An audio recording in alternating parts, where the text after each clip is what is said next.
Yere düşenleri sözde kaldırdılar. Para vereceğiz deyip insan kandırdılar. Yeter artık, aldın evlerimizi, peşimizi bırak. Sulukule'de ben patronum, sen ise çırak. Ey ben Shorty Bennett'ın, konu yeni biliniyor, zor değil buraları kardeşim yok eder. 11 yaşındaki çocuk elinde sigara değildir. Umarım oğlum marsız yüzsüz iyi biriyim. O bana dalsın küssün yine diriyim, orada kalsın güçsüz, dibe vurunca başını alsın gitsin, bir gün ölecek. O zaman ağır ol yine bunu, yoksa ayamam. Koçsam yetişirim dostlar, yağlan tosbağa gibisin, geri yola gelene kadar otur. Ah. En sonunda bir takıldı.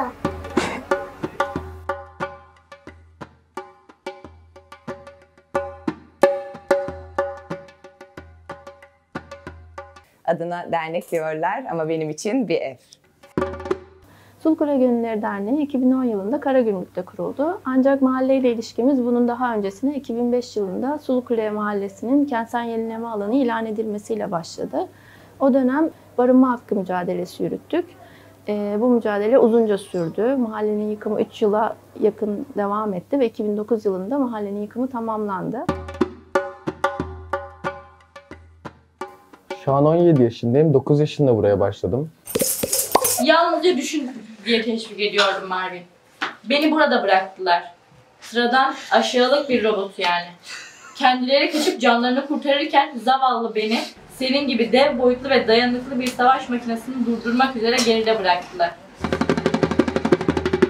Sulukule yıkımı tamamlandıktan sonra burada daha önce yaşayan ve başka yere yerleştiren ailelerin çoğu aslında Sulukule'ye geri döndüler ve burada yaşamaya, yaşamlarını yeniden kurmaya başladılar. Fakat o sıralarda mahallede olan gönüllüler olarak çocukların birçoğunun okula gitmediğini, gidenlerin de bırakmak zorunda kaldığını gözlüyorduk.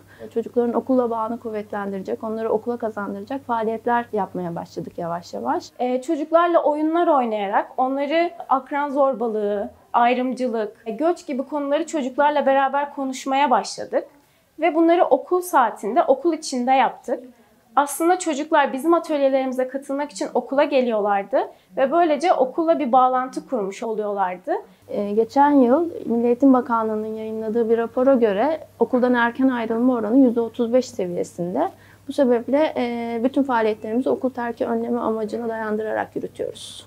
Okul sisteminde olmayan çocukları sosyal anlamda güçlendirmek adına çalışıyoruz. Bunlar ne gibi güçlendirmeler olabilir? İşte şiddetsiz iletişim, ayrımcılık, toplumsal cinsiyet gibi konularda hak temelli atölyeler yapıyoruz. Bizim yaklaşımımız bütüncül bir yaklaşım. Çocukla çalışmanın yanında çocukla temas eden tüm kişilerle, kurumlarla birlikte çalışmaya çalışıyoruz. Bunların en başında anneler geliyor. Bir parçası öğretmenler, okul idarecileri. İrdeleme, irdelemek eylemi. Çok açıklayıcı. İrdelemek, bir sorunun ele alınabilen bütün durumlarını, bir konunun bütün yönlerini araştırıp birer birer incelemek. Sulukule Gönüllüleri Derneği'ne 5 yıl önce başladım. Çocuklarla ilk çalışma deneyimim de burada.